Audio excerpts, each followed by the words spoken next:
मूर्ति अभय चरणारविंद भक्ति वेदांत स्वामी शिल प्रभुपाद की जय। जय ओम विष्णुपाद परमहंस परिवाजकाचार्य अष्टोत्तर शत श्रीमद श्री भक्ति सिद्धांत ठाकुर गोस्वामी महाराज प्रभुपाद की जय। अनंत कोटि वैष्णव वृंद की जय। नामाचार्य श्री हरिदास ठाकुर की जय। प्रेम से कहो श्री कृष्ण चैतन्य प्रभु नित्यानंद श्री अद्वैत गदाधर शिवासादि गौर भक्त वृंद की जय। श्री राधा कृष्ण गोपीनाथ श्याम कुंड राधा कुंड गिरि गोवर्धन की जय।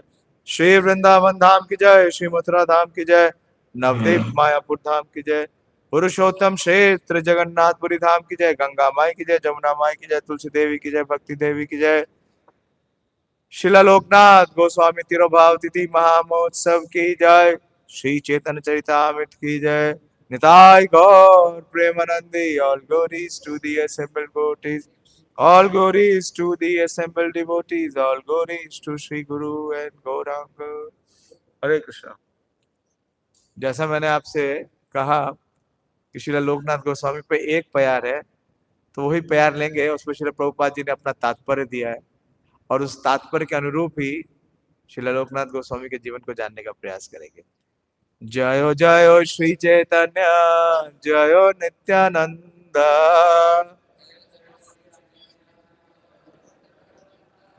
जय अद्वैत चंद्र जय गौर भक्त वृंदा। मध्य लीला 18:49। जयो जयो श्री चैतन्य जयो नित्यानंद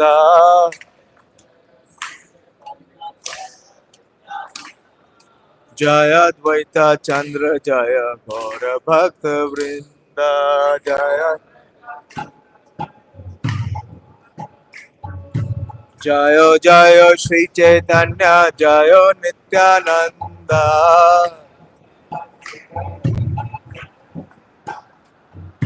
जय अद्वैत चंद्र जय गौर भक्त वृंदा।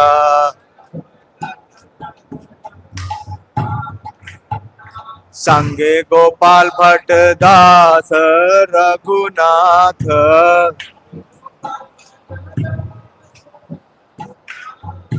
रघुनाथ भट्ट गोसाई और लोकनाथ।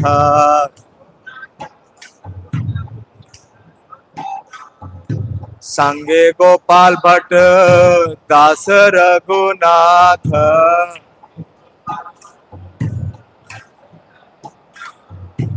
रघुनाथ भट्ट गोसाई और लोकनाथ।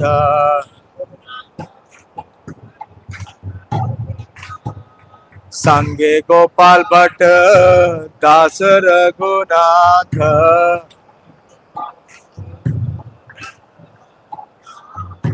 रघुनाथ भट्ट गोसाई और लोकनाथ।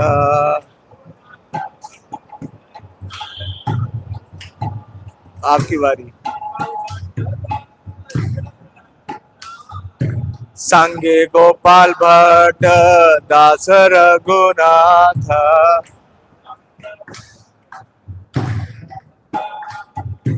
रघुनाथ भट्ट गोसाई और लोकनाथ।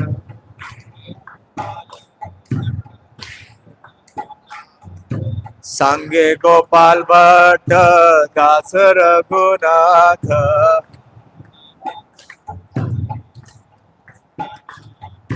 रघुनाथ भट्ट गोसाई और लोकनाथ।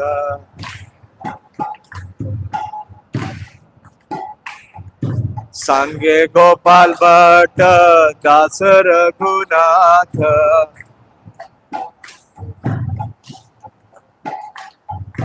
रघुनाथ भट्ट गोसाई। वैष्णवी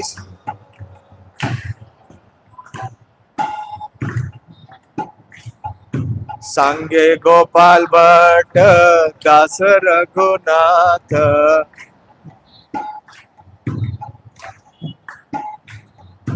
रघुनाथ भट्ट गोसाई और लोकनाथ। हरे कृष्ण। तो ये है श्री चैतन्य चरितामृत मध्य लीला 28 अध्याय श्री चैतन्य महाप्रभु द्वारा वृंदावन में भ्रमण। और उसमें श्रील कृष्णदास कविराज गोस्वामी किन आचार्यों का नाम दे रहे हैं? षड गोस्वामियों में से 3 आचार्यों का नाम दे रहे हैं। कौन? गोपाल भट्ट, दास रघुनाथ और रघुनाथ भट्ट। और उनके बाद आखिरी में क्या नाम लिख रहे हैं? लोकनाथ। लोकनाथ गोस्वामी इन सब से क्या है? बहुत वरिष्ठ है।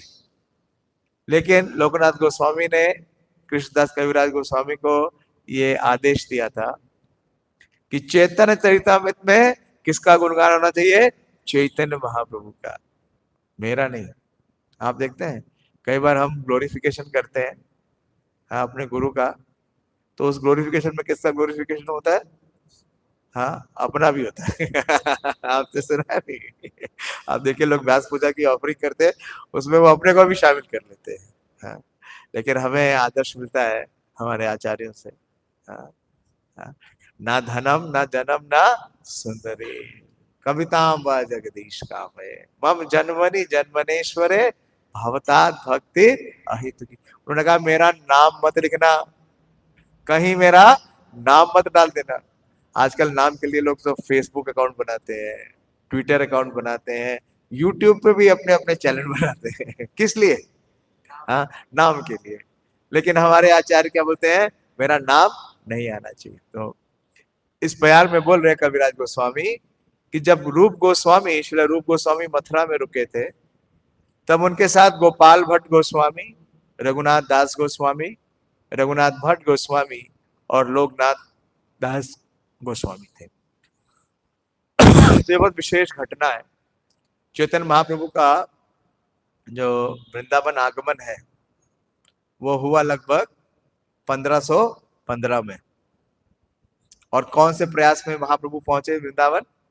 पहले प्रयास में नहीं, हाँ ना, पहले प्रयास में शांतिपुर पहुंच गए। नित्यानंद प्रभु उनको ट्रिक कर दिया, शांतिपुर ले गए।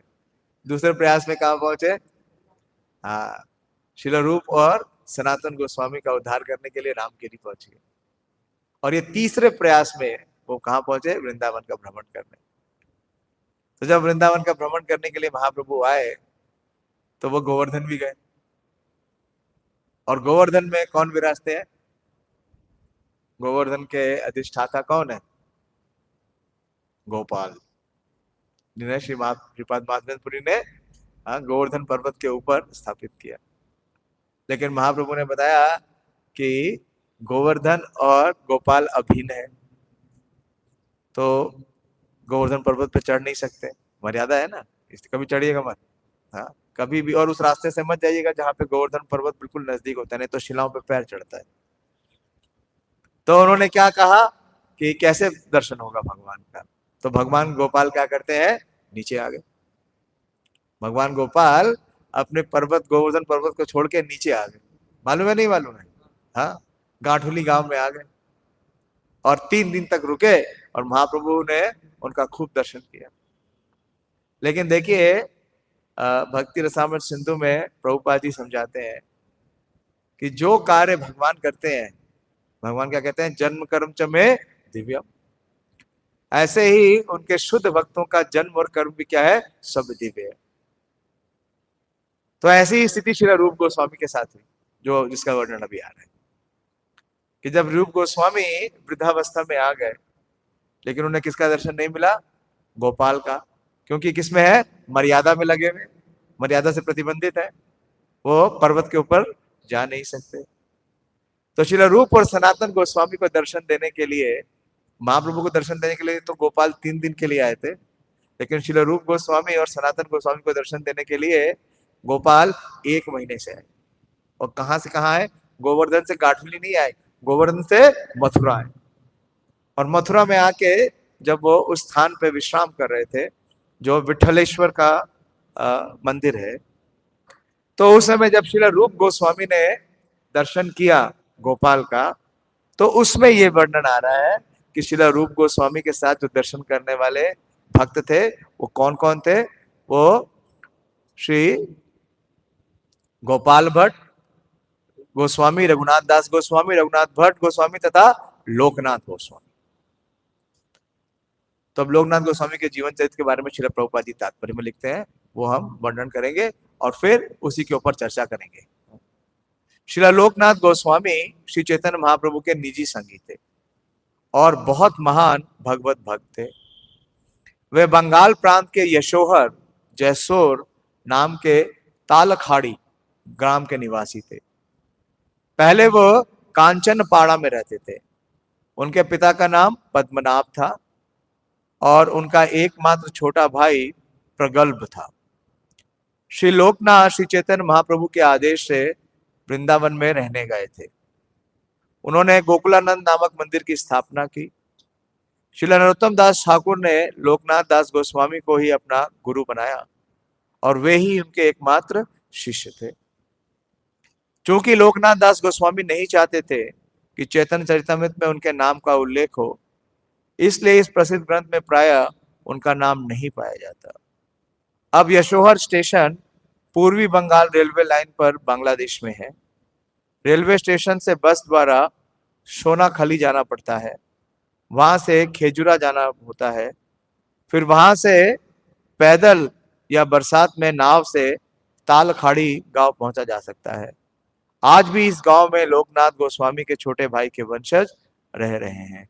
ओम अज्ञानतिमिरन्धस्य ज्ञानाञ्जनशलाकया चक्षुरुन्मीलितं येन तस्मै श्रीगुरुवे नमः। श्रीचैतन्यमनोभीष्टं स्थापितं येन भूतले स्वयं रूप कदा मह्यं ददाति स्वपदान्तिकम्। वन्देऽहं श्रीगुरो श्रीयुतपदकमलं श्रीगुरून् वैष्णवांश्च श्रीरूपं साग्रजातं सहगण रघुनाथान्वितं तं सजीवं साद्वैतं सावधूतं परिजनसहितं कृष्ण चैतन्य देवं श्रीराधा कृष्ण पादान् सहगण ललिता श्री विशाखान्वितांश्च। हे कृष्ण करुणा सिंधु दीनबंधु जगतपते गोपेश गोपिका कांत राधा कांत नमोस्तुते। ताप्त कांचन गौरांगी राधे वृंदावनेश्वरी वृषभानुसुते देवी प्रणमामि हरिप्रिये। वांछा कल्पतरुभ्यश्च कृपा सिन्धुभ्येव च पतितानां पावनेभ्यो वैष्णवेभ्यो नमो नमः। जय श्री कृष्ण चैतन्य प्रभु नित्यानंद श्री अद्वैत गदाधर शिवासादि गौर भक्त वृंद। हरे कृष्णा कृष्णा कृष्णा हरे हरे, हरे राम राम राम हरे हरे। नमो विष्णुपादाय कृष्ण प्रेष्ठाय भूतले श्रीमते भक्ति वेदांत स्वामिनिति नामिने। नमस्ते सारस्वते देवे गौरवाणी प्रचारिणे निर्विशेष शून्यवादी पाश्चात्य देश तारिणे। हरे कृष्णा। बहुत ही विशेष आचार्य हैं महाप्रभु के। जितने भी पार्षद हैं, जितने भी संगीगण हैं, वो साधारण नहीं है। उनके पास कितनी शक्ति है उसका वर्णन श्रील वृंदावन दास ठाकुर लिखते हैं, बोलते हैं ब्रह्मांड तारिते शक्ति धरे जना जने। एक ब्रह्मांड नहीं, अनंत कोटि ब्रह्मांड को उसका उद्धार करने की शक्ति महाप्रभु के एक एक पार्षद में। और श्री नरोत्तम दास ठाकुर क्या बोलते हैं? गौरांगेरा संगी गणे नित्य सिद्ध करी मौनि से जाए ब्रजेंद्र सुत पार। तो क्यों हम आविर्भाव और तिरोभाव में उनका जीवन चरित्र सुनते हैं? क्यों हम उनके बारे में चर्चा करते हैं? क्योंकि हमें एक जो अपना आई है ना, अहम ममेती, मी और माइन, आई, इस आई से उभरने का। और दो आई मिलते हैं, एक की जगह दो आई मिलती है। पहली क्या है? इंस्पिरेशन। इनके जीवन चरित्र से हमें क्या मिलता है? प्रेरणा मिलती है। किस प्रकार से इन्होंने भक्ति की, और भक्ति के लिए किस प्रकार से इन्होंने इस संसार से वैराग्य और त्याग किया। आसक्ति अनाभिश्व पुत्रदार ग्रह आदिशु। भगवान कहते हैं भगवत गीता में कि जो ज्ञान के 20 आइटम है उसमें क्या बताते हैं? आसक्तिर अनाभिश्व। इस संसार में सारे लोग क्यों जन्म और मृत्यु के चक्कर में फंसे हुए हैं? क्योंकि उनकी संसार में और संसार के संबंधियों से बड़ी आसक्ति है। इसलिए किससे विरक्ति है उनकी? भगवान से। तो हमें क्या करना है? विरक्ति किससे करनी है? संसार से। और आसक्ति किसमें करनी है? कृष्ण में। तो उसके लिए हमें रोल मॉडल चाहिए ना, एक इंस्पिरेशन चाहिए। आज भी कोई भी चीज आप लेने जाते हैं तो पहले बोलते हैं ना, डेमोन्स्ट्रेशन दिखाओ। पहले मैं चेक करूंगा कि ये सक्सेस है या नहीं, ले जाने के बाद नहीं, लेने से पहले टेस्ट करूंगा। तो हमें क्या मिलती है? प्रेरणा मिलती है, इंस्पिरेशन मिलती है। और दूसरा, इनके जीवन से हमें बहुत ही विशेष इंस्ट्रक्शंस मिलती है। ये हमें निर्देश देते हैं कि क्या हमारे लिए अनुकूल है और क्या प्रतिकूल है। अनुकूलस्य संकल्पः, प्रतिकूलस्य वर्जनम। तो बहुत ही विशेष जीवन चरित्र है, क्योंकि वृंदावन जाने वाले महाप्रभु ने अपने पहले किसी पार्षद या अनुयायी को वृंदावन भेजा, तो वो कौन है? श्रील लोकनाथ गोस्वामी। श्रील रूप गोस्वामी और सनातन गोस्वामी के आने के पूर्व, होने के पूर्व, और आने के पूर्व उन्होंने उस समय भेजा जिस समय वृंदावन पूरी तरीके से क्या था? अप्रकट था, लुप्त था। तो बहुत विशेष इनका योगदान है। इन्होंने 333, 1 2 10 20 100 50 नहीं, कितनी? 333 लीला स्थलियों का दोबारा से खोज किया।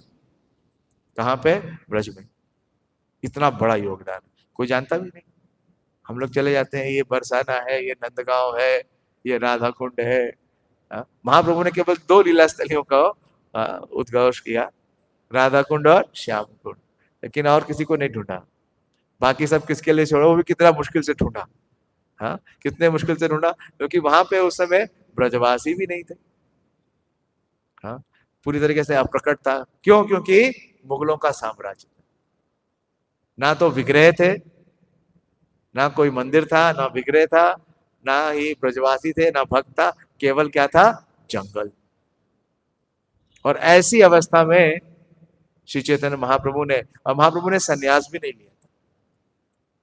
सन्यास लेने के पूर्व, उनके स्वयं के वृंदावन आगमन से पूर्व, उन्होंने सबसे पहले किसी को इस कार्य के लिए नियोजित किया, तो वो शिला लोकनाथ गोस्वामी। तो जैसा वर्णन आ रहा है, श्री लोकनाथ गोस्वामी के जीवन चरित्र के बारे में कहीं कुछ वर्णन नहीं है, थोड़ा बहुत भक्ति रत्नाकर में वर्णन है। तो उनका आविर्भाव चैतन्य महाप्रभु के आविर्भाव से लगभग 2 वर्ष या 3 वर्ष पूर्व हुआ। महाप्रभु का आविर्भाव कब हुआ? हाँ, 1486। तो इनका आविर्भाव लगभग 1483 या 84 में। और कहां पे हुआ इसका वर्णन श्रील प्रभुपाद जी दे रहे हैं। कहां पे हुआ? तालखाड़ी नामक गांव में, जो कि कहां पे है? यशोर, इसे यशोहर भी कहते हैं, जो आज के डेट में बांग्लादेश में। तो यहां से बड़े बड़े भक्त आए। जानते हैं कौन कौन? यशोर या जयसोर से और कौन कौन चैतन्य महाप्रभु के पार्षद है? बताइए, स्मृति रखिए। हाँ, कौन आया? किसका आविर्भाव स्थान है वो? हाँ, नहीं, भूगर्भ गोस्वामी तो नहीं, भूगर्भ गोस्वामी इनके साथ आए। हाँ, श्री हरिदास ठाकुर का चैतन्य भागवत में प्यार आती है कि श्री हरिदास ठाकुर का जो जन्म हुआ वो कहाँ हुआ, वो बुदान में हुआ, जो कि कहाँ पे है, जयशोर डिस्ट्रिक्ट में। श्री हरिदास ठाकुर का भी वही स्थान है।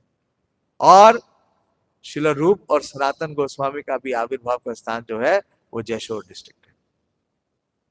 उनके पिता श्री कुमार देव उस समय जयशोर में थे और दोनों का आविर्भाव इसी स्थान पे हुआ। और इनके जो पिता है श्री पद्मनाभ चक्रवर्ती, वो बहुत विशेष भक्त थे। और उनकी सबसे बड़ी विशेषता थी कि वो श्री अद्वैताचार्य जी के शिष्य थे। किसके शिष्य थे? अद्वैताचार्य। अब पंच तत्व में चैतन्य महाप्रभु के आविर्भाव से पूर्व आविर्भाव किनका होता है? सबसे वरिष्ठ जो है वो है श्री अद्वैताचार्य। जानते हैं कितने वरिष्ठ हैं महाप्रभु से श्री अद्वैताचार्य? कितने वर्ष? हाँ, 52 वर्ष। 52 वर्ष।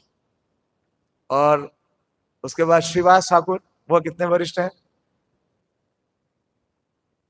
श्रीवास ठाकुर 30 वर्ष। और नित्यानंद प्रभु कितना है? कम से कम 10 वर्ष। और इसी प्रकार से श्री लोकनाथ, इनका आविर्भाव चैतन्य महाप्रभु के आविर्भाव से पूर्व है। और इनके पिता श्री पद्मनाभ क्या है? एक शुद्ध भक्त है, क्योंकि वो श्री अद्वैताचार्य के शिष्य भी है और उनसे उन्होंने अध्ययन भी किया। किसका अध्ययन किया? अद्वैताचार्य क्या पढ़ाते थे? श्री श्री राधा दामोदर जी की जय, श्री श्री जगन्नाथ बलदेव सुभद्रा जी की जय, श्री श्री निताई गौर सुंदर की जय, गुरु परंपरा की जय।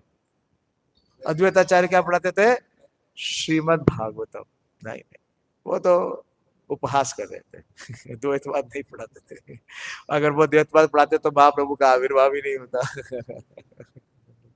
तुलसी दल मात्रे ना जले ना चुलुकेन वा विक्रीणीयते आत्मानम भक्तेभ्यो भक्त वत्सल। तो भक्त वत्सल है ना भगवान, तो भक्त होंगे तभी तो भगवान भक्त वत्सल होंगे, आविर्भाव करेंगे। तो ये पहले कहाँ रहते थे? कांचनपाड़ा में रहते थे, जैसे प्रभुपाद जी बता रहे हैं। कांचनपाड़ा जानते हैं आप? हाँ, 24 परगना में आता है। कलकत्ता से जब सियालदा से जाते हैं तो बिल्कुल पास ही है। सियालदा से जब आप चकदा जाएंगे तो ये स्थान आता है कांचनपाड़ा।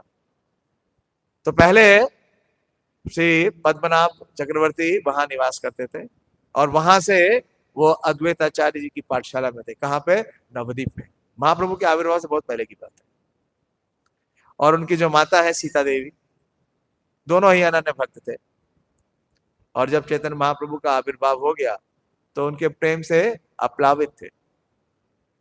तो जब 14 वर्ष तक, ऐसा वर्णन आता है कि उनका जो वरिष्ठ बालक था उसका नाम है लोकनाथ, और उनका जो अनुज था उसका क्या नाम था?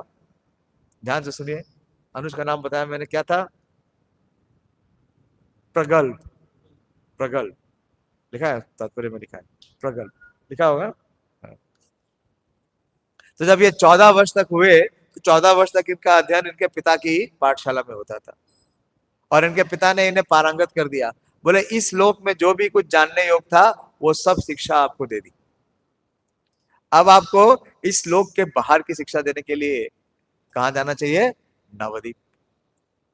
और नवद्वीप में ये कहाँ जाते हैं? अद्वैत प्रभु की पाठशाला, अद्वैत प्रभु की पाठशाला। तो चैतन्य महाप्रभु और गदाधर कहाँ जाते थे? गंगादास पंडित के खोल में। और लोकनाथ कहाँ जाते थे? अद्वैताचार्य की पाठशाला में। रह रहे थे नवद्वीप में ही, लेकिन मिलन नहीं हुआ, मिलन नहीं हुआ। और अपना अध्ययन करके वापस चले गए ये कहाँ पे? तालखाड़ी में। और जब तक इनके माता पिता के साथ रहे, लेकिन इनके माता पिता क्या करने लगे? इनके विवाह का प्रस्ताव ढूंढने लगे। और इनका मन विवाह में था नहीं। हाँ? जिसकी महाप्रभु के ऊपर कृपा हो जाए तो उसके हृदय में क्या आ जाती है? वैराग्य विद्या, निज भक्ति होगा, वैराग आ गया। तो इन्होंने क्या निश्चित किया? इन्होंने घर छोड़ दिया।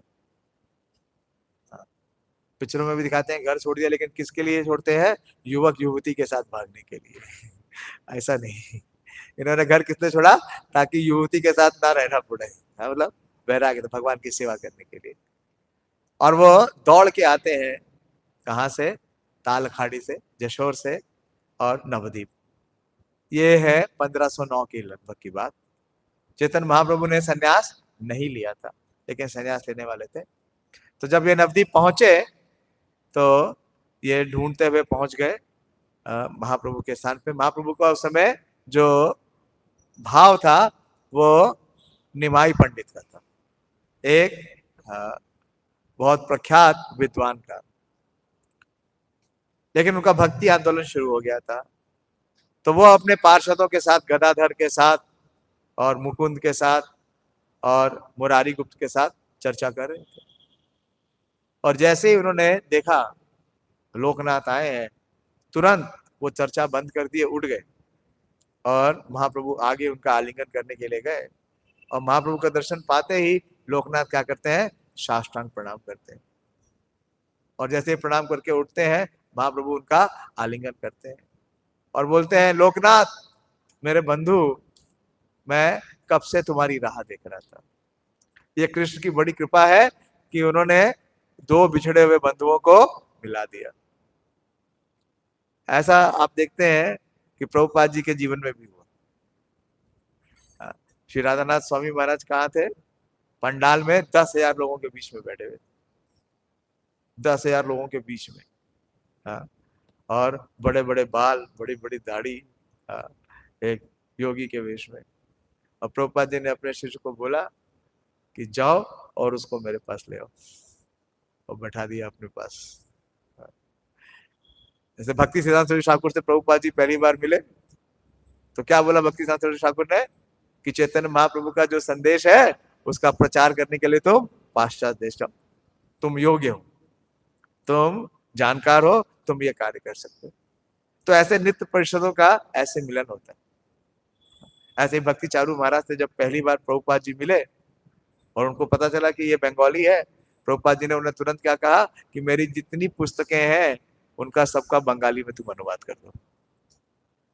गौर गोविंद स्वामी से पहली बार मिले प्रभुपाद ने कहा कि तुम मेरी पुस्तकों का उड़िया में अनुवाद कर दो। पहली बार मिले, जानते नहीं, पहचानते नहीं, कोई परिचय नहीं। तो ऐसे ही चैतन्य महाप्रभु ने कहा कि मैं कब से तुम्हारा इंतजार कर रहा था, क्योंकि कृष्ण का एक बहुत विशेष कार्य है जिसके लिए मुझे कोई योग्य व्यक्ति नहीं मिल रहा था। कृष्ण ने उस कार्य के लिए तुम्हें भेज दिया। आज विश्राम करो और कल मैं तुम्हें उस कार्य के बारे में बतलाऊंगा। तो लोकनाथ बड़े अचंभित हुए। हाँ, वो तो सब कुछ त्याग करके आए थे, सब कुछ छोड़ के आए थे। किस लिए? चैतन्य महाप्रभु का सानिध्य प्राप्त करने के लिए, उनकी सेवा प्राप्त करने के लिए, उनका संग, उनका जो मधुर संकीर्तन आंदोलन है उसमें शामिल होने के लिए। वो विचार करते रहे कि ऐसा क्या कार्य है जो और कोई नहीं कर रहा है। और चैतन्य महाप्रभु कह रहे हैं कि मैं तुम्हारा इतने समय से इंतजार कर, रात भर सोए नहीं उत्सुकता में। तो अगले दिन जब वो स्नान करके महाप्रभु के पास आते हैं, महाप्रभु उनका आलिंगन करते हैं और बोलते हैं, लोकनाथ तुमसे बड़ा भाग्यशाली कोई नहीं, क्योंकि कृष्ण ने अपने कार्य के लिए तुम्हें चुना। बोले तुम्हें यहां रहने की अब कोई आवश्यकता नहीं है, तुम आज ही ये स्थान छोड़ दो और व्रजभूमि में जाओ। और कृष्ण की जितनी भी लुप्त लीला स्थलियां हैं, जो व्रज अप्रकट हो चुका है, उस व्रज को दोबारा से पुनः उसको आप स्थापित करो। अब आप सोचिए, कोई ब्रह्मचारी है, हाँ, जिसकी अच्छी जॉब है, अच्छे मकान में रहता है, हाँ, उसकी शादी होने वाली थी, आपने उसको प्रीच किया, वो सब कुछ छोड़ के मंदिर में आ गया। किसके साथ लेने के लिए?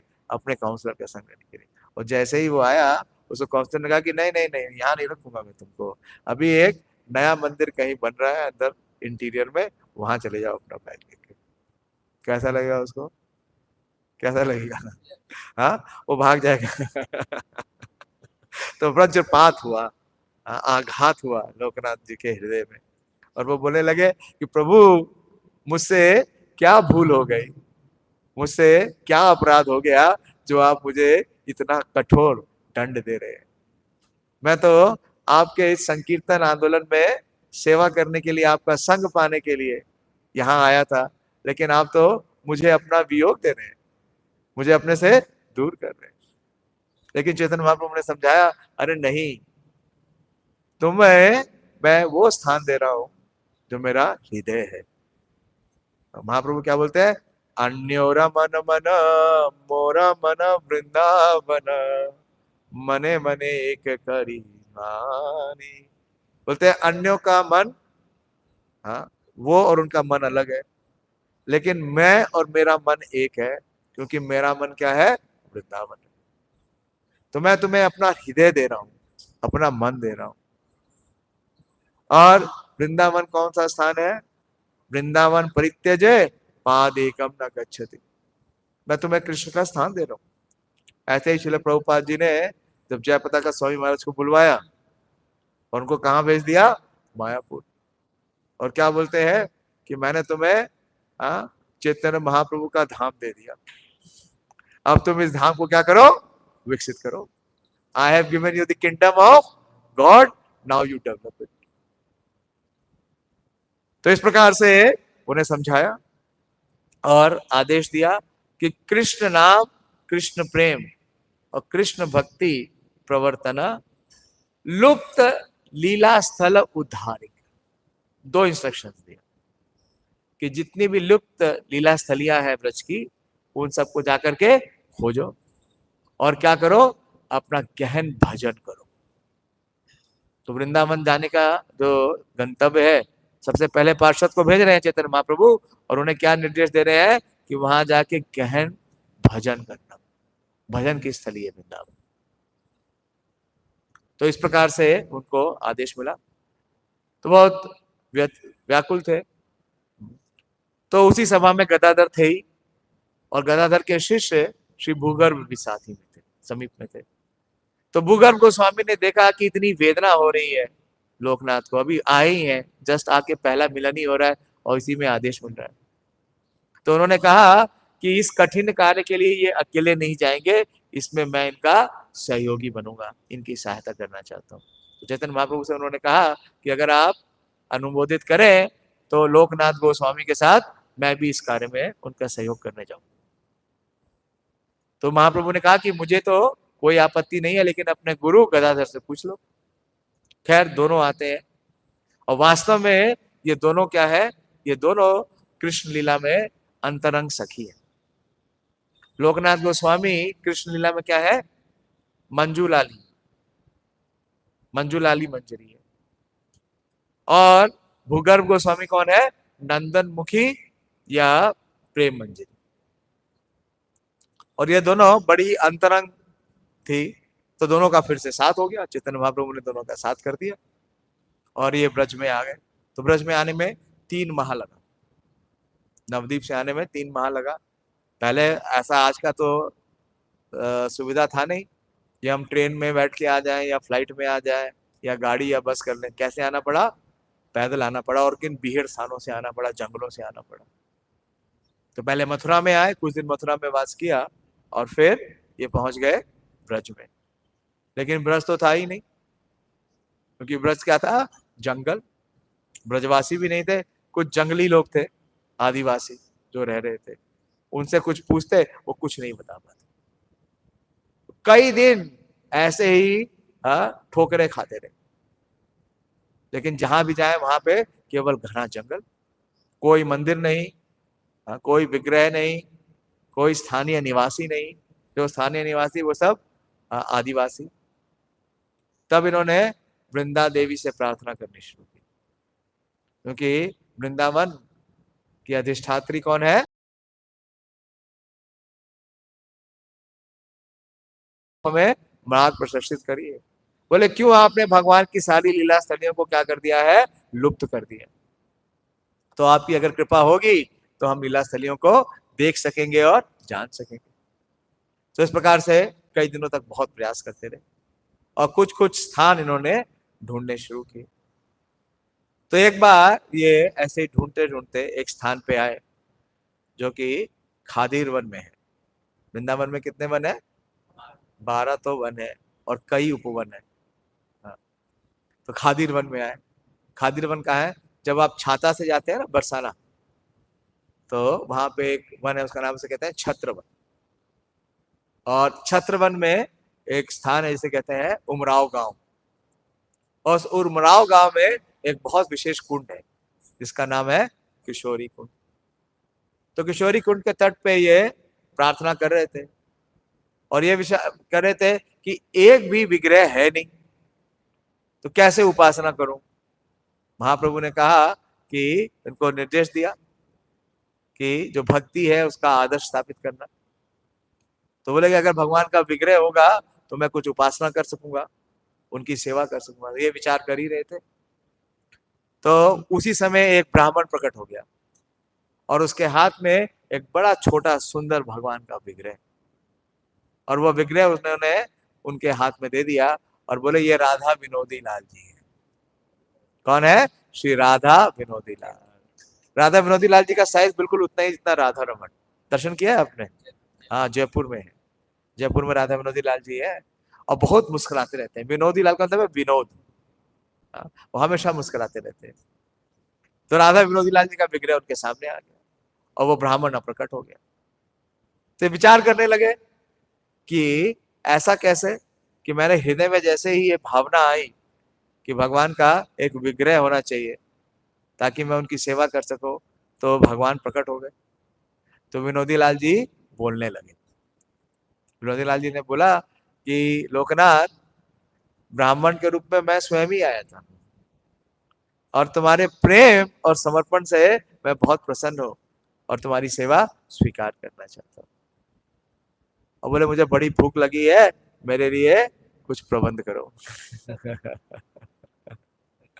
हाँ, ऐसे हमारे आचार्यों के साथ भगवान, कौन कहता है भगवान खाते नहीं। हाँ, लोकनाथ की तरह हम खिलाते नहीं। तो खिलाए क्या? वन में कंद मूल फल जो था वो दिया। हाँ, और उनकी सेवा करने लगे। और क्या करते कि जब वो जाते लिलिया स्थलियों को ढूंढने के लिए, कई बार वापस आने में देर हो जाती, कई बार बहुत बारिश हो जाती। तो विग्रह को क्या करते थे, एक पेड़ के तने में जो खोल होता है, छेद होता है, उसमें रख के जाते थे। तो एक बार वापस लौटने में रास्ता भटक गए, बहुत लेट हो गई, बहुत देर हो गई और बहुत अंधेरा हो गया। तो जब वापस आए तो इन्हें बड़ा पश्चाताप हुआ कि मैं अपने ठाकुर की सही से सेवा नहीं कर पाया, वो पूरे दिन भूखे रहे। तो भगवान ने उनको प्रेरणा दी। उनके पास एक झोला था और एक उतरी थी। तो उन्होंने अपनी उतरी में भगवान राधा विनोदी लाल के लिए एक झूला बना दिया और उनसे प्रार्थना की कि हे कृष्ण करुणा सिंधु, आपने इस ब्रज में अनेक लीलाएं की हैं, तो आपकी जो लीला स्थलियां हैं वो मैं कैसे जानूंगा। तो कृपा करके आप मेरे साथ चलिए और मुझे उन स्थानों पर ले चलिए जहां जहां आपने लीलाएं की है। तो उन्होंने, जैसे हम ये झोला पहनते हैं ना, बीड बैग, उनके पास दो बैग थे। एक तो बीड बैग और दूसरा राधा विनोदी लाल जी का GPS bag. GPS bag, GPS का मतलब समझते हैं ना, ग्लोबल पॉजिटिव। अगर आपको कहीं जाना होता है तो आजकल लगाते हैं ना गूगल मैप, वो आपको बताता है कैसे जाएंगे। तो पहले गूगल मैप का आविष्कार किसने किया? श्रीला लोकनाथ गोस्वामी ने किया। वो गूगल नहीं थे, कौन थे? स्वयं राधा विनोदी लाल। तो राधा विनोदी लाल को अपने हृदय से लगा के चलते और राधा विनोदी लाल इतना सुख अनुभव करते कि उनके प्रिय भक्त के हृदय से, तुम्हारा हृदय सदा गोविंद विश्राम, गोविंदा कहे ना मोरा वैष्णव पराण। और उन स्थानों पे ले जाते हैं राधा विनोद जहां जहां पे उन्होंने लीलाएं की थी। इस प्रकार से ये लीला स्थलियां प्रकट करने लगे। और उनका श्रृंगार कैसे करते थे? जो फूल फल मिलते थे जंगलों से, उन फूल फलों से बड़ी सुंदर माला लगाते और इनका श्रृंगार करते। तो एक दिन क्या हुआ कि ये उनका श्रृंगार करने में इतने ध्यानस्थ हो गए और उनका रूप का जो लावण्य है उसको देख के इतने मुग्ध हो गए कि ये भूल गए कि उनको उनका भोग बनाना है। तो भूगर्भ इंतजार कर रहे कि कब आएंगे और हम बनाएंगे, लेकिन वो डिस्टर्ब नहीं करना चाहते थे। उन्होंने जाके देखा कि गोस्वामी क्या कर रहे हैं, भगवान का जो सुंदर रूप माधुर्य है उसका पान कर रहे हैं। तो कुछ ही देर में क्या देखते हैं कि लोकनाथ रसोई में आ गए और बनाने लगे रोज की तरह। और कुछ देर बाद जब वो बाहर आते हैं तो देखते हैं कि लोकनाथ तो भगवान के सामने खड़े हैं। तो कौन आ गया? राधा विनोद। राधा विनोदी लाल ने अपना विस्तार किया किसके रूप में? लोकनाथ गोस्वामी के रूप में, और अपनी रसोई बनाई और भोग स्वीकार किया। कहने का अभिप्राय है कि इतनी अंतरंग सेवा करते थे, इतनी प्रेममयी सेवा करते थे। प्रेमांजना चुरित भक्ति विलोचनेना संता सदैव हृदयेषु विलोकयन्ति यम श्याम सुंदरम अचिन्त्य गुणा स्वरूपम गोविंदमादि पुरुषम तमहम भजामि। तो इस प्रकार से ये सारा लीला स्थलियों का खोज कर रहे थे और बिल्कुल विरक्त, इतने विरक्त थे कि इनके पास कोई स्थान नहीं था। ये बिल्कुल पेड़ के नीचे रहते थे और अपने राधा विनोदी लाल जी की सेवा करते थे। तो कुछ समय के पश्चात श्री चैतन्य महाप्रभु क्या हो गए? अप्रकट हो गए। और उनके अप्रकट होने से पूर्व महाप्रभु ने क्या किया? अपने और नित्य पार्षद श्रील रूप गोस्वामी, सनातन गोस्वामी, रघुनाथ दास गोस्वामी, रघुनाथ भट्ट गोस्वामी, ये सब 6 गोस्वामी आ गए कहाँ पे? ब्रज में। तो जब श्रील रूप और सनातन गोस्वामी ब्रज में आए तो उन्होंने किसका आश्रय लिया? उन्होंने श्रीला लोकनाथ गोस्वामी का आश्रय लिया। कैसे पता चलता है? इसका प्रमाण है कि श्रीला सनातन गोस्वामी सभी गोस्वामियों के सबसे वरिष्ठ है। श्रीला रूप गोस्वामी उन्हें अपना गुरु वर्ग मानते थे, उन्हें गुरु मानते थे। आप भक्ति रसामृत सिंधु देखेंगे तो भक्ति रसामृत सिंधु का जो मंगलाचरण है उसमें आशीष मांग रहे हैं श्रीला रूप गोस्वामी किनका? श्रीला सनातन गोस्वामी का। और श्रीला सनातन गोस्वामी का जो प्रमुख ग्रंथ है, सबसे प्रमुख ग्रंथों में से एक ग्रंथ है, इसका नाम है श्री हरि भक्ति विलास। तो हरि भक्ति विलास में श्रीला सनातन गोस्वामी ने श्रीला लोकनाथ गोस्वामी का वर्णन किया। एक प्यार में उन्होंने वर्णन किया है, वो बोलते हैं वृंदावनम प्रियम वंदे श्री गोविंद पादाश्रिता श्रीमद काशी शेवरम लोकनाथम स कृष्ण दास का। तो पहला प्रणाम वो किसको कर रहे हैं? वृंदावनम प्रियम वंदे। सबसे पहले प्रणाम किसको कर रहे हैं? वृंदावन धाम को। और दूसरा प्रणाम किसको कर रहे हैं? श्री गोविंद पाश आश्रिता। क्यों वृंदावन धन है? क्योंकि वहां उसको आश्रय स्थली किसकी है? श्री गोविंद देव जी की। गौड़ीय वैष्णवों के जो सबसे अधिष्ठाता देव है वो कौन है? श्री गोविंद देव। और फिर वो बोलते हैं श्रीमद काशीश्वरम। काशीश्वर पंडित का नाम सुना है आपने? काशीश्वर पंडित कौन है? बोले। काशीश्वर पंडित चैतन्य महाप्रभु के गुरु भाई हैं, श्रीपाद ईश्वरपुरी के शिष्य हैं। लेकिन उनको और गोविंद को श्रीपाद ईश्वरपुरी ने चैतन्य महाप्रभु की सेवा में भेजा। और काशीश्वर पंडित को महाप्रभु ने कहा भेजा? फिर बाद में वृंदावन भेजा। तो उनको प्रणाम कर रहे हैं। और दूसरा प्रणाम किसको कर रहे हैं? लोकनाथम, श्री लोकनाथ गोस्वामी को प्रणाम कर रहे हैं। तो इससे पता चलता है कि इनकी अवस्था कितनी है, इनकी अवस्था कितनी ऊंची है। और हम रोज श्री लोकनाथ गोस्वामी को प्रणाम करते हैं। अभी हम आए तो अब गा रहे थे, हाँ रोज गुरु पूजा गाते हैं ना, गुरु पूजा गाते हैं। गुरु पूजा किसकी रचना है? श्री नरोत्तम दास ठाकुर। हाँ, उनके 2 पुस्तकें हैं, प्रार्थना और प्रेम भक्ति चंद्रिका। प्रेम भक्ति चंद्रिका में उन्होंने गुरु वंदना दी है। और वो क्या कहते हैं? लोके नाथ लोके राजीवाना। श्री लोकनाथ गोस्वामी को वो प्रणाम कर रहे हैं। तो इस प्रकार से इनकी अवस्था बहुत ही विशेष है। और उन्होंने प्रणाम मंत्र भी दिया है। श्री नरोत्तम दास ठाकुर ने श्री लोकनाथ गोस्वामी का बड़ा सुंदर प्रणाम मंत्र दिया है। आज के दिन हमें उस प्रणाम मंत्र को क्या करना चाहिए? कंठस्थ करना चाहिए। और दिन में कम से कम 3 बार दोहराना चाहिए। दोहराएंगे? बोलिए, आवाज ही नहीं आ रही है। दोहराना नहीं चाहते, कैसे कृपा मिलेगी? हाँ, कृपा को गुरु महाराज ने मुझे स्वयं बताया था। बोले कृपा में 2 शब्द हैं, क्या है? कर और पा। करेगा नहीं तो प्राप्त नहीं होगी, मिलेगी तो भी फिसल जाएगी। श्रीमद् राधा विनोदैका सेवा संपत् समान्वितम् पद्मनाभात्मजं श्रीमल लोकनाथ प्रभुं भजे। एक बार और, हाँ, याद हो जाए। श्रीमद् राधा विनोदैका सेवा संपत् समान्वितम् पद्मनाभात्मजं श्रीमल लोकनाथं प्रभुं भजे। तो श्री नरोत्तम दास ठाकुर उनके एक ही शिष्य हुए, उसके बारे में भी चर्चा करेंगे। हाँ। और श्री लोकनाथ गोस्वामी ने ये प्रण कर रखा था, इतने विरक्त वैष्णव है, वो किसी को अपना शिष्य स्वीकार इसलिए नहीं कर रहे थे क्योंकि वो अपने को गुरु स्वीकार नहीं करते। वो कभी स्वीकार नहीं करते थे कि मैं गुरु बनने योग्य। और उनके शिष्य हुए श्रीला नरोत्तम दास ठाकुर। और नरोत्तम दास ठाकुर को स्वयं चैतन्य महाप्रभु ने स्वप्न में आके कहा था कि तुम किससे दीक्षा लेना? लोकनाथ गोस्वामी से दीक्षा लेना।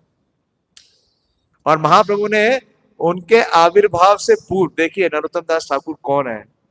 महाप्रभु के बहुत सारे पार्षद हैं, लेकिन महाप्रभु के सारे पार्षदों में केवल एक ही पार्षद है जिनके आविर्भाव से पूर्व ही चैतन्य महाप्रभु ने अपना प्रेम नरोत्तम दास ठाकुर के लिए सुरक्षित रख दिया। ऐसा किसी के साथ हुआ? नहीं हुआ। तो जिनको महाप्रभु का प्रेम प्राप्त हो गया जन्म होने से पूर्व ही, उनको भी भगवान ने क्या कहा कि तुम जाके किसका आश्रय लेना? लोकनाथ गोस्वामी का। तो जब लोकनाथ गोस्वामी का आश्रय लेने के लिए नरोत्तम दास ठाकुर वृंदावन आए, पूरी स्टोरी आप जानते हैं, टाइम नहीं है बताने के लिए। कितना हुआ टाइम? 9 बजा रही है घड़ी? 9 कहाँ बज गए? बज गया क्या? 5 मिनट है ना, कोशिश करता हूँ 5-7 मिनट में। तो लोकनाथ गोस्वामी जब महाप्रभु का तिरोभाव हो गया, जब वो अप्रकट हो गए महाप्रभु, तो उनके विरह वेदना इतनी तीव्र थी, उन्होंने ये जो लीला स्थलियों का कार्य करने का था वो कार्य किसको दे दिया? रूप और सनातन गोस्वामी को। उन्होंने भी बहुत सारी लीला स्थलियां ढूंढी और खुद क्या करने लगे? एकांत भजन। क्योंकि महाप्रभु से जो विरह की वेदना है वो इतनी गहरी थी, वो किसी से मिलते नहीं थे। और जब नरोत्तम दास ठाकुर आए ब्रज में भाग के, वो किसके पुत्र थे? राधा कृष्णानंद दत्त के पुत्र। और उनका मिलन होता है श्रीला जीव गोस्वामी से। तो जीव गोस्वामी उस समय गौड़ीय वैष्णवों के प्रमुख आचार्य थे। तो नरोत्तम दास ठाकुर ने उनसे पहली प्रार्थना की कि मुझे आप श्रीला लोकनाथ गोस्वामी का आश्रय प्रदान करेंगे। तो श्रीला जीव गोस्वामी ने कहा कि लोकनाथ गोस्वामी किसी से मिलते नहीं, वो एकांत की भजन कर रहे थे। तो बोले लेकिन ठीक है, आपकी इच्छा है तो मैं आपको मिलाऊंगा। तो एक बार एक एकादशी के दिन श्रीला जीव गोस्वामी नरोत्तम दास ठाकुर को लेकर के उस कुंज में जाते हैं जहां पे लोकनाथ गोस्वामी भजन कर रहे थे। बिल्कुल एकांत था, यमुना के किनारे, वहां किसी का आना जाना नहीं था। और उस कुंज में भी क्या था? कुछ नहीं था। कुंज का मतलब क्या है? केवल लता और पताका। और उन्होंने अपने लिए कोई कुटिया नहीं बनाई, कुछ नहीं किया। वो एकांत भजन करते और यमुना का जल पीते और जो पेड़ों से पत्तियां गिर जाती उनको खा लेते। देखिए क्या तपस्या, क्या वैराग्य। तो जब पहली बार जीव गोस्वामी ले जाके उनसे मिलाते हैं नरोत्तम दास ठाकुर से, तो बहुत प्रसन्न होते हैं लोकनाथ गोस्वामी। बोलते हैं हाँ, मैं इसकी प्रतीक्षा कर रहा था क्योंकि महाप्रभु ने मुझे बताया था कि नरोत्तम अब ब्रज में आ रहे हैं। तो जब अवसर मिला नरोत्तम दास ठाकुर को, तो उन्होंने उनसे निवेदन किया लोकनाथ गोस्वामी से कि मेरा कोई गुरु नहीं है और गुरु के बिना जीवन अपूर्ण है, उसे भगवत प्राप्ति नहीं हो सकती। तो मैं आपसे निवेदन करता हूं कि मुझे आप अपना शिष्य स्वीकार कर लें। तो लोकनाथ गोस्वामी ने साफ इनकार कर दिया, मना कर दिया। बोले तुम किसी और गुरु को क्यों ढूंढ रहे हो? तुम्हें तो स्वयं चैतन्य महाप्रभु ने प्रेम प्रदान कर दिया है, अब किसी और के पास क्या ढूंढ रहे हो? मेरे पास तुम्हें देने के लिए कुछ नहीं है। तो कई बार श्री नरोत्तम दास ठाकुर ने उनसे प्रार्थना की, लेकिन हर बार लोकनाथ गोस्वामी ने इनकार कर दिया। तो बड़े दुखी होके नरोत्तम दास ठाकुर जीव गोस्वामी के पास जाते हैं और बोलते हैं कि अगर मुझे आश्रय नहीं मिलेगा तो मेरा जीवन व्यर्थ है, आप मुझे कुछ मार्ग प्रदर्शित करें। तो श्री जीव गोस्वामी ने कहा कि आप उनकी कुछ सेवा करो, लोकनाथ गोस्वामी की कुछ सेवा करो। तो बोले मैं सेवा क्या करूं? हाँ, जैसे हमारे पास कोई महाराज लोग आते हैं ना, तो भक्त लोग बड़े प्रसन्न रहते हैं, क्यों, क्या हुआ, वैष्णव सेवा का अवसर मिलेगा। क्या करेंगे, उनके कपड़े धोएंगे, उनके लिए कुछ प्रसाद बनाएंगे, या उनका जो स्थान है उसको साफ वाफ कर देंगे, कुछ तो करने को मिलेगा। लोकनाथ गोस्वामी के साथ कोई अपॉर्चुनिटी नहीं। क्यों कि वो क्या करते, जो पेड़ों से पत्ते गिरते उसके ऊपर सो जाते, कंदमूल फल जो मिलते वो खा लेते, यमुना से पानी पी लेते। वो करूं क्या, सेवा करने के लिए कोई अवसर ही नहीं। हाँ। तो बहुत विचार करने के बाद उन्होंने सोचा कि अवश्य मेरे गुरुदेव सुबेरे शौच क्रिया के लिए जाते। तो जब वो शौच क्रिया के लिए जाएंगे उस स्थान पे, तो जिस स्थान पे वो शौच करते हैं उस स्थान को मैं स्वच्छ कर दूंगा। कौन विचार कर रहा है ऐसा?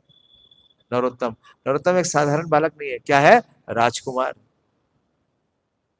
और लगभग 1 वर्ष तक उन्होंने छुप के ये सेवा की, एक दिन नहीं की, 1 वर्ष तक।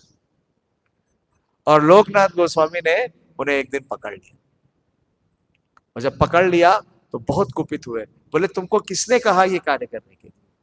तुम मेरी सारी तपस्या, मेरे सारे वैराग को क्या कर रहे हो, धूल दर्शित कर रहे हो। तो एक्सटर्नली, बाहर से तो वो बहुत कुपित हुए, लेकिन अंदर से बहुत प्रफुल्लित थे। तो इस प्रकार की सेवा की उन्होंने, और इससे लोकनाथ गोस्वामी का हृदय परिवर्तित हो गया। और श्रावण पूर्णिमा में उन्होंने नरोत्तम दास ठाकुर को अपना शिष्य स्वीकार किया, और एक ही शिष्य स्वीकार किया, नरोत्तम दास ठाकुर। और नरोत्तम दास ठाकुर ऐसे उनके शिष्य हुए कि जब उन्होंने प्रचार किया तो पूरे के पूरे गांव, हाँ, पूरे पूर्वी बंगाल को वैष्णव बना दिया। ऐसे ही हम अपनी गुरु परंपरा में देखते हैं, श्रील भक्ति सिद्धांत सरस्वती ठाकुर, भक्ति सिद्धांत सरस्वती ठाकुर सबसे बड़े स्कॉलर्स थे। और श्रील भक्ति विनोद ठाकुर ने कहा कि जब तक तुम श्रील गौर किशोर दास बाबा जी महाराज से दीक्षा नहीं लेते हो तब तक तुम्हारा जीवन अपूर्ण है। उन्हें भी कई बार गौर किशोर दास बाबा जी महाराज ने क्या कहा, वापिस भेजा, कई बार वापिस भेजा। अगर हम किसी से दीक्षा लेने जाएं और वो गुरु हमें बार बार मना कर दे तो हम क्या करेंगे, दूसरा गुरु ढूंढ लेंगे। लेकिन ऐसा नहीं, ऐसा नहीं, समर्पण।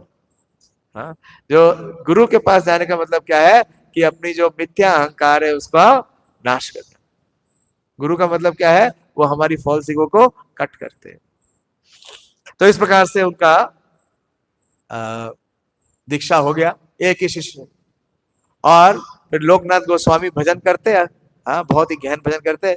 और कभी कभी नरोत्तम दास ठाकुर आके उनका संग करते और उनके साथ भजन करते। भजन क्या करते थे, हरे कृष्ण महामंत्र का जप निरंतर, हरे कृष्णा कृष्णा कृष्णा हरे हरे, हरे राम राम राम हरे हरे। तो एक बार क्या हुआ, एक एकादशी के दिन श्री नरोत्तम दास ठाकुर अपने गुरुदेव के साथ उनके स्थान पे जप कर रहे थे।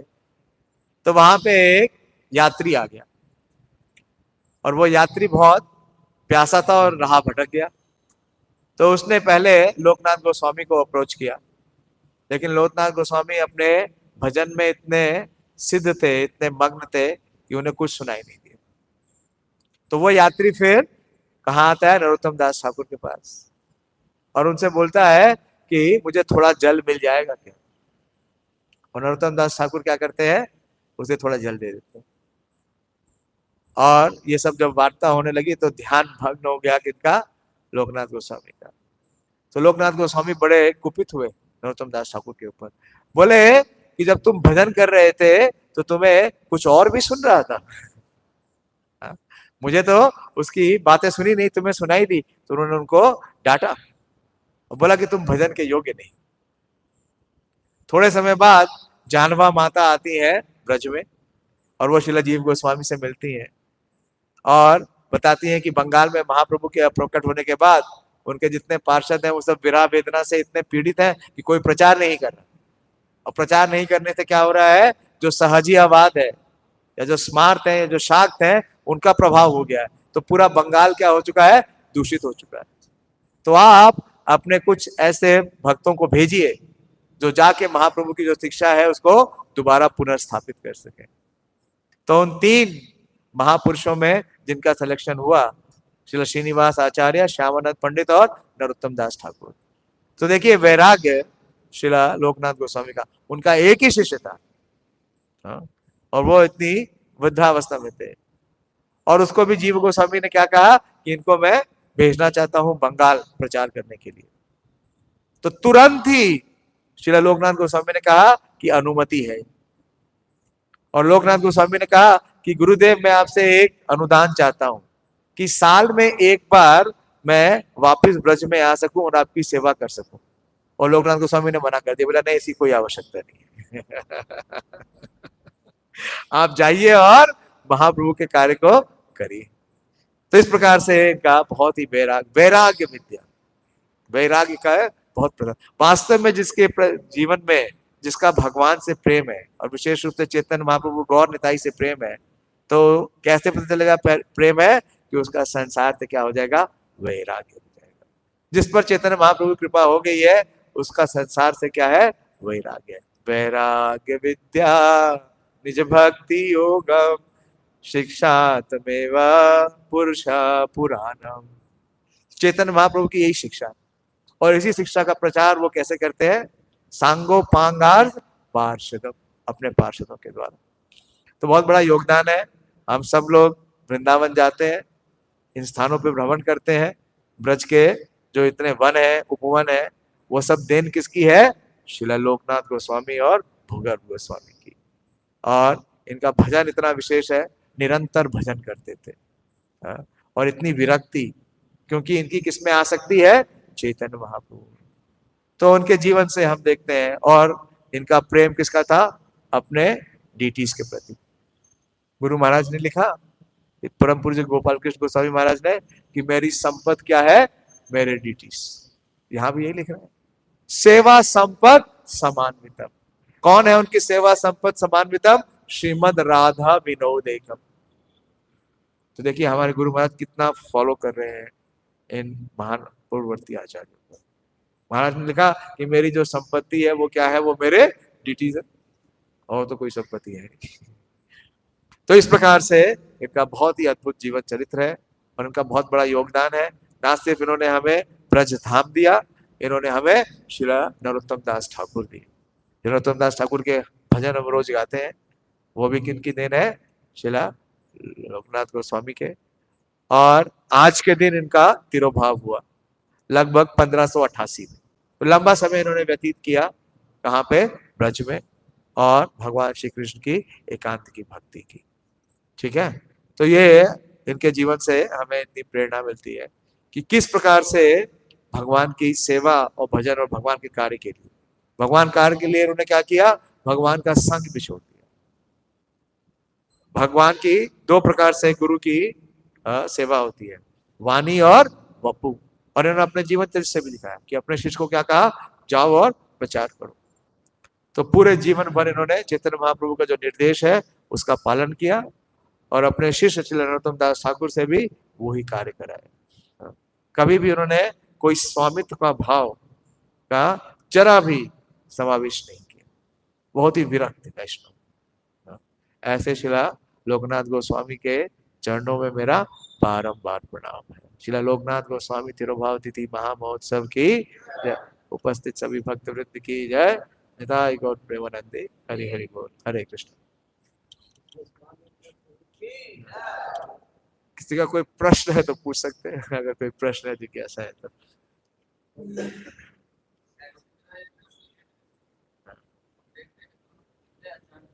हाँ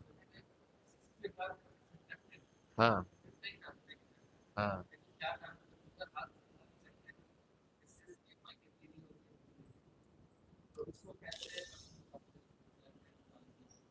हाँ, इसके 2 कारण हैं विशेष रूप से। पहला कारण तो है उनकी विनम्रता, दीनता, कि वो अपने को क्या करते हैं, अपने को इतना दीन मानते हैं। उत्तम होइया अपने को क्या माने, अधम माने। तो वो सनातन गोस्वामी ने भी शिष्य नहीं स्वीकार की, कहाँ की, नहीं करते थे। किसके पास भेजते थे, गोपाल भट्ट गोस्वामी के पास, उनसे दीक्षा लेते, क्योंकि वो अपने को योग्य नहीं मानते, जेन्युइन ह्यूमिलिटी, पराकाष्ठा है। और दूसरा, चैतन्य महाप्रभु उपस्थित थे, तो ये दायित्व है शिष्य का कि जब उसका गुरु उपस्थित हो तो उसे शिष्य नहीं स्वीकार करना चाहिए, शिष्टाचार। लेकिन अभी के परिवेश में क्या है कि अगर जो आज के हमारे गुरु वर्ग हैं वो शिष्य स्वीकार नहीं करेंगे तो जितने भी आज के साधक हैं तो उनको आश्रय कैसे मिलेगा। और ये आदेश किसने दिया, उनको उनके गुरु ने दिया। श्रील प्रभुपाद जी ने मायापुर में जयपताका स्वामी महाराज को और भावानंद महाराज को कहा कि मैं तो बुजुर्ग आदमी हूं, मेरे 5,000 शिष्य, लेकिन तुम्हारे कितने होने चाहिए, कम से कम 50,000। तो ऐसा नहीं है कि उनके हृदय में गुरु बनने की भावना है, वो क्या कर रहे हैं, अपने गुरु के आदेश का पालन कर। ठीक है, हरे कृष्ण। ठीक है, हाँ बोलिए।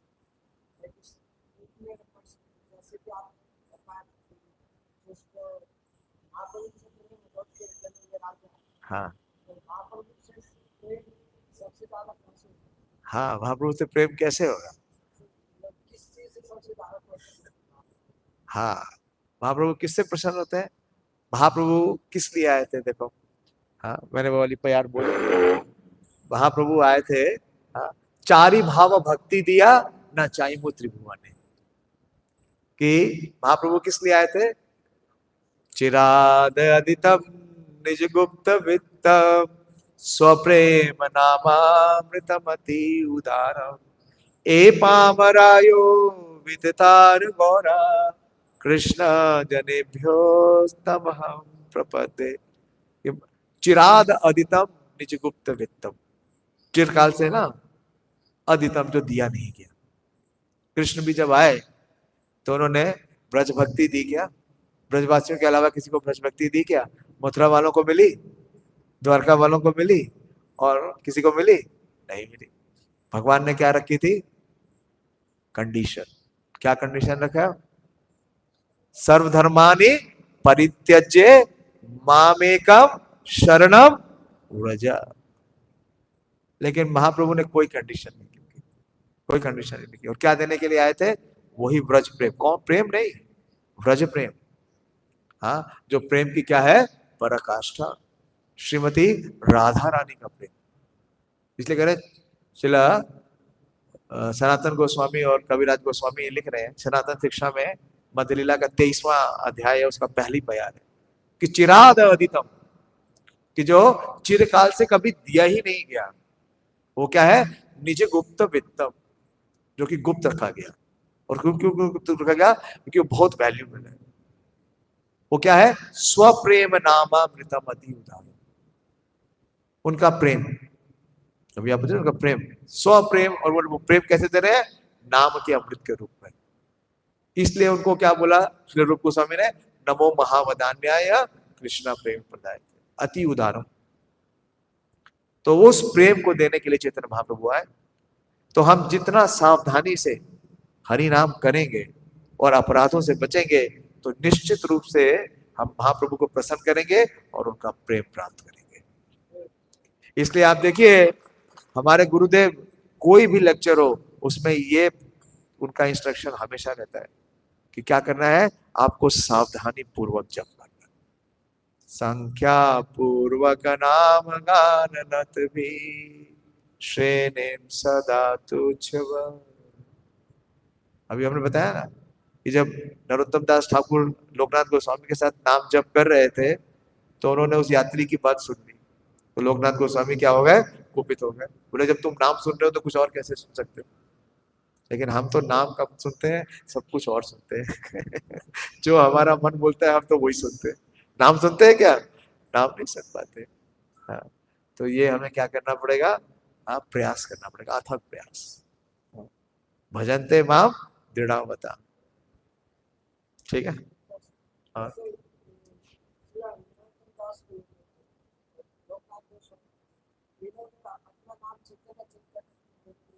हाँ, उनके, हाँ, दूसरा ग्रंथ का है उनका, दूसरा ग्रंथ जो है। नहीं, आपको पता है जब चैतन्य चरितमृत की रचना की, उस समय कृष्णदास कविराज की क्या अवस्था थी? वो 90 वर्ष से भी ऊपर के थे। उनको दिखता नहीं था, उनका हाथ कांपता था। हाँ, तो ये एक शिष्टाचार। आज के समय में क्या हो गया? जस्ट रिवर्स हो गया। हर जगह क्या बोलते हैं? मेरा नाम महाराज। तो फिर महाप्रभु का प्रेम कैसे प्राप्त होगा? महाप्रभु ने कहा, ना धनम, ना जनम, ना सुंदरी, कविता व जगदीश कामी। हम भक्ति भी करना चाहते हैं और क्या करना चाहते हैं? हा धनम, हा जनम, हा सुंदरी। तो प्रेम कैसे प्राप्त होगा? प्रेम के पात्र है ही नहीं। जो साधन भजन दिया है उसको कर ही नहीं रहे, तो कैसे प्राप्त होगा? तो डिस्क्वालीफाई हो जाते हैं। ठीक है, लेट हो रहा है। अच्छा, अलग से पूछ लीजिएगा, अलग से पूछ लीजिएगा। हाँ बोलिए। माइक नहीं रखा है? हाँ, हैंड माइक रखे तो सब लोग सुन सकते हैं। क्या प्रश्न है?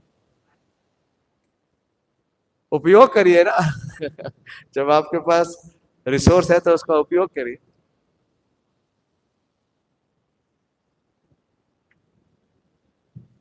हाँ बोलिए। हाँ हाँ, श्री श्रीनिवास आचार्य बहुत फेमस है। हाँ, प्रभु त्रय बोलते हैं इनको, प्रभु त्रय, तीन प्रभु। श्रील श्रीनिवास आचार्य, उनको लीडर बनाया था। उनके साथ श्रील श्यामानंद पंडित और श्री नरोत्तम दास ठाकुर, तीन।